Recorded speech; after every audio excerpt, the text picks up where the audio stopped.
Пятилетняя девочка пострадала в результате столкновения 3 автомобилей на проспекте Победы. Там дорогу не поделили Opel Corsa, Ford Transit и Lada 14 модели. По предварительным данным, водитель отечественного автомобиля при перестроении на автобусную полосу столкнулся с микроавтобусом, которого в свою очередь отбросило на немецкую иномарку. Участники аварии имели разные взгляды на произошедшее. Все мнения выслушал Сергей Хайдаров. 14-я резко свернула. Я уже от удара никуда не мог деться, меня выкинуло на стоящую машину.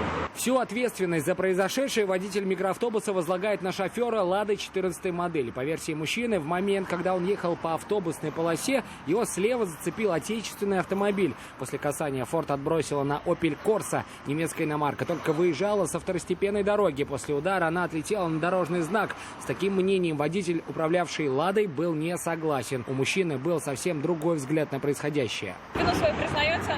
Нет, не признаю. Ну а то кто тогда, по вашему мнению, Потому виноват? что, смотрите, удар сначала был в зад, касательный, сзади слева. Машина развернула, потом туда удар пришелся.